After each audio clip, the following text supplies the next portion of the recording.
बिस्मिल्लाहिर्रहमानिर्रहीम। अस्सलाम वालेकुम प्यारे व्यूवर्स, जहाँ रहें खुश रहें, आबाद रहें, हंसते मुस्कुराते रहें, आमीन सुम्मा आमीन। और ये मैं इफ़्तार की तैयारी कर रही हूँ क्योंकि शबान के रोज़े चल रहे हैं और आज मैं एहतमाम कर रही हूँ, ये 15 शबान का रोज़ा था उसके लिए। सब ने तो नहीं रखा, लेकिन ये है कि जब घर में 2 बंदे भी रोज़ा रखें ना तो फिर इफ़्तार बनाना बहुत अच्छा लगता है और एक रमज़ान वाइब्स आने लगती हैं। यहाँ पे मैंने मूँग मसूर की दाल ली है, और मूँग की दाल इसमें ज़्यादा है, मसूर की कम है, और मैं इसकी फुल्कियाँ बनाऊँगी। और ये है काला चना, जिसको मैंने स्कूल टाइम पे बच्चों के पानी में सोक करके रख दिया था। मैं इसको सोक करने के लिए कोई भी सोडा वग़ैरह नहीं डालती, बस सिंपल पानी में इसको ज़्यादा देर के लिए छोड़ दें तो बहुत अच्छे चने जो हैं वो फूल जाते हैं। और दालों के जो है हम लोग फुल्कियाँ बनाएँगे, इन अदर वर्ड्स इसको आप पकोड़े भी कहते हैं, लेकिन हम लोग बेसन के जब बनाते हैं तो पकोड़े कहते हैं और जब दाल के बनाते हैं तो उसको फुल्की कहते हैं, और अगर प्याज़ ज़्यादा इसमें ऐड कर लें तो ये प्याज़ू कहलाता है। तो ये दाल अभी दोपहर के टाइम पे मैंने ये सारी और रख लूँगी, और बस फिर इस तरह से ना आपके काम बड़े आसान हो जाते हैं, क्योंकि मेरा तो बड़ा ही मसला होता है रमज़ान में। मैं चाहे जितनी भी अर्ली किचन में आ जाऊँ, इफ्तार के टाइम तक मतलब लास्ट टाइम तक मेरी इफ्तार जो है ना वो बन ही रहा होता है, कुछ ना कुछ मेरा बन रहा होता है। और ये है दही फुल्कियाँ, इसको जो है मैं इसी टाइम पे नॉर्मल पानी में सोक करके रख दूँगी। अच्छा, पहले मैं जो हूँ ना वो इसको गर्म पानी में जिस टाइम बना रहे होते थे ना उसी टाइम गर्म पानी में बॉयल कर लेती थी, लेकिन उससे ये होता था ये बहुत सॉफ्ट हो जाते हैं, और जब इसमें दही ऐड करते तो वो सारी दही जो है बूंदी पी जाती थी। तो ये तरीका मुझे मेरी सिस्टर ने, छोटी वाली बहन, उसने मुझे बताया था, और माशाल्लाह बहुत ही अच्छा तरीका है। आप भी इस पे पूरे रमज़ान अमल कीजिएगा, बहुत फ़ायदे में रहेंगे। मैं इसको अब नॉर्मल पानी में ही सोक करके छोड़ देती हूँ, सारी बूंदियाँ जो हैं वो अच्छे से फूल जाती हैं, और फिर दही पीती नहीं है। मतलब दही जो है ना, जैसे बाज़ार वाली दही भल्ले बनते हैं या दही पकौड़ियाँ बनती हैं, ये बिल्कुल उस तरह से तैयार होती हैं। और बेसन को भी मैं इस टाइम थोड़े से, मुझे आलू वाले बनाने हैं, पकौड़े जिसे कहते हैं, तो मैंने उसके लिए बेसन को फुला के छोड़ दिया है।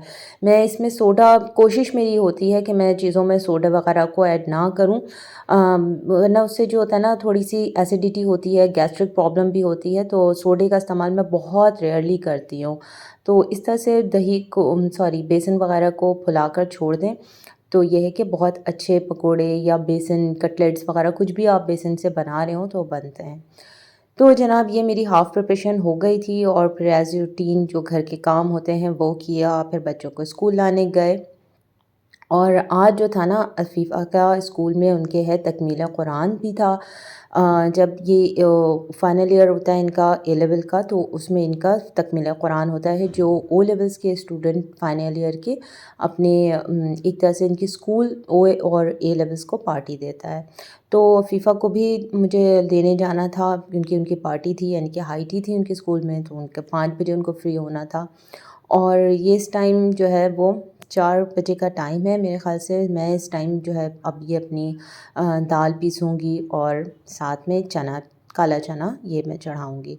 अच्छा, मुझे चिकन, मैंने देसी चिकन निकाल के रखी थी, उसका मुझे आधे का भिंडी चिकन बनाना था और आधे में मुझे जो है वो उसकी यख़नी तैयार करनी थी। तो एक ही दफ़ा मैं ना प्याज़ जितनी भी मुझे चाहिए, इनके चने के लिए चाहिए, फुल्कियों के लिए चाहिए और सालन के लिए चाहिए, तो वो मैं एक ही दफ़ा काट के रख लूँगी, बार-बार नहीं काटना पड़ता। और जितना मुझे चना चाहिए था वो मैंने कुकर में चढ़ा दिया, चना डाला, उसमें प्याज डाला और खड़ा प्याज डाला और साथ में ऑयल डाला। ये चना मेरा एक्स्ट्रा था, ये मैंने हटा दिया था। और इसके अंदर फिर मैं जो हूँ वो पानी ऐड करूँगी और बाकी सारे मसाले डाल के मैं इसको कुकर सीटी लगा दूँगी। इसमें ज़्यादा कुछ भी मसाला नहीं जाएगा, बस नमक और साथ में लाल मिर्च, थोड़े-सा जो है वो काली मिर्च और ऑयल जाएगा। वैसे मैं मस्टर्ड ऑयल यूज़ करती हूँ, लेकिन अगर आप कुकिंग ऑयल भी यूज़ करते हैं तो सही है, कोई मसला नहीं है। अपने-अपने टेस्ट की बात होती है। मेरे खानों में मस्टर्ड ऑयल ही ज़्यादा यूज़ होता है।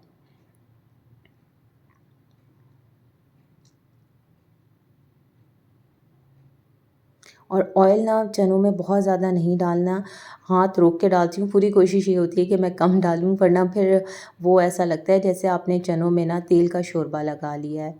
मतलब तेल बहुत ज़्यादा उसमें नज़र आता है, और तेल का जो इस्तेमाल है वो मैं बहुत हाथ रोक के करती हूँ। बस जब तक मेरा चना तैयार होगा, मैं अपनी बाकी के काम कर लूँगी, और जो मैंने दालें फुला के रखी थी, उसको जो है वो मैं हैंड ब्लेंडर से ब्लेंड कर लूँगी।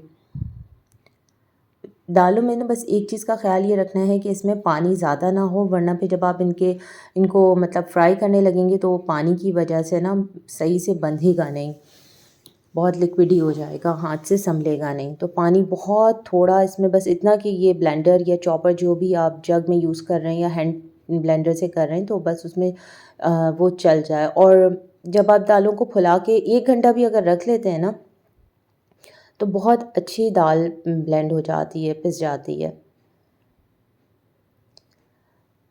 अच्छा, रमज़ान आ रहे हैं और हर तरफ जो है ना एक माहौल बना हुआ है कि महंगाई बढ़ जाएगी, चीज़ें महंगी हो जाएँगी, फल फ्रूट जो हमेशा ही होता है, कोई नई बात नहीं है। और हर दफ़ा मुझे लगता है कि हर दफ़ा हम इसी तरह से पैनिक हो रहे होते हैं। तो आप लोगों को भी पहले हमने ये बेवकूफ़ी करते थे कि जो हमें देना लेना होता था वो हम ऐसे ही, कोई भी आ रहा है, गेट पे आ रहे हैं या हमें रास्ते में कोई मिल रहा है, तो हमें ऐसा लगता था कि बस हमने तो रमज़ान है, सदका करना है, ज़कात निकालनी है, और बस हम दे देते हैं। लेकिन आप लोग भी अपने इर्द-गिर्द देखें और किसी एक फैमिली को इस तरह से फ़ीड कर लें कि उनका राशन डलवा दें, या उनको पैसे डाल दे दें कि वो अपने मंथ का राशन ले आएँ, या किसी का बाँध दें कि उनको फ्रूट देना है, जैसे आपके घर में काम वाले हैं, या इर्द-गिर्द में देखें बहुत लोग डिज़र्विंग मिलते हैं, बजाए इसके कि आप ऐसे रोडों पर फ़कीरों को देते रहें। और वो उनकी जॉब है, वो उसमें बहुत कम नीडी होते हैं। ज़्यादातर वो ये कह रहे होते हैं कि जी हमारी भी ये जॉब है। तो वो उससे बेहतर है कि आप अपने इर्द-गिर्द ढूँढें और फिर लोगों को दें और उनकी मदद करें। अच्छा, हरा धनिया जो है ना, मैं इस तरह से बॉक्स में रख लेती हूँ, क्योंकि हरे धनिया को अगर पानी लग गया तो वो आप जो मर्ज़ी कर लें वो ख़राब हो जाएगी।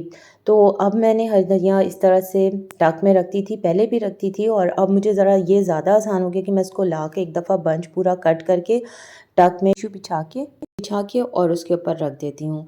और फिर मुझे जितना चाहिए होता है तो मैं उसको जाली में रख के वॉश कर लेती हूँ और यूज़ कर लेती हूँ। इससे ना मैंने नोटिस किया है, मेरी हरा धनिया पूरा वीक, बल्कि 2 वीक्स भी बहुत अच्छे रहे। और अब रमज़ान आ रहा है, हर रोज़ ही हरा धनिया ज़्यादा कसीर तादाद में चीज़ों में डलता है, तो इस तरह से आप रख लें, क्योंकि बड़ी आसानी हो जाती है। अच्छा भई, और ये मैं फुल्कियों में डाला है मैंने प्याज़, हरा धनिया, हरी मिर्च, अ, नमक, हल्दी, लाल मिर्च, सफ़ेद ज़ीरा, और इसमें आप लहसुन भी ऐड कर सकते हैं। वैसे मैं अदरक ऐड करती हूँ, वो मैं बताना भूल गई थी। मैंने जब जग में इसको पीसती हूँ ना, उसी टाइम मैं अदरक ऐड कर लेती हूँ। अदरक भी गैस्ट्रिक के लिए बहुत अच्छी होती है और हाज़मा करती है। और ये मैंने आलू के स्लाइस काट के रख ली हैं, जिसको मैं बस बेसन में लपेट के सिंपल फ्राई कर लूँगी। और बेसन में मैंने बहुत लाइट सा नमक, हल्दी, लाल मिर्च और थोड़ा-सा ज़ीरा, बस ये डाला है। और ये मेरी जो फुल्कियाँ थीं, दही फुल्की के लिए मैंने जो पानी में सोक किया था, ये इतनी अच्छी सोक हो गई और बिल्कुल भी नहीं टूटेंगी, बिल्कुल सही रहती हैं। अब मैं इसमें से जितना मुझे यूज़ करना है, मैं वो बाउल में निकालूँगी, बाकी को जो है मैं रख दूँगी। और ये थोड़े एक खरबूज़ा या खरबूज़ी थी मेरे पास, और थोड़े से सारे फल थोड़े-थोड़े थे, तो मैं इन सबको, जब आप अलग-अलग हो ना तो कम लगते हैं, लेकिन जब सब एक साथ मिल जाते हैं ना, तो वो ज़्यादा हो जाते हैं और उनमें बरकत आ जाती है।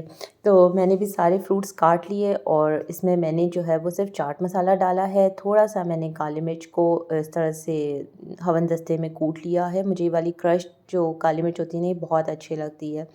इस तरह से, और ये ऐड करा है, साथ में मैंने इसमें वैसे काला नमक ऐड करना चाहिए, मगर अभी मेरे पास नहीं था तो वो मैंने नहीं ऐड किया। और लेमन जूस वग़ैरह भी आप ऐड कर सकते हैं। मैंने इसमें ये ऑरेंज फ्लेवर का टैंग है, ये यूज़ किया है, और वाइट सॉल्ट पिंच ली, बस इतना सा डाला है। मैं इसमें चीनी वग़ैरह नहीं ऐड करती।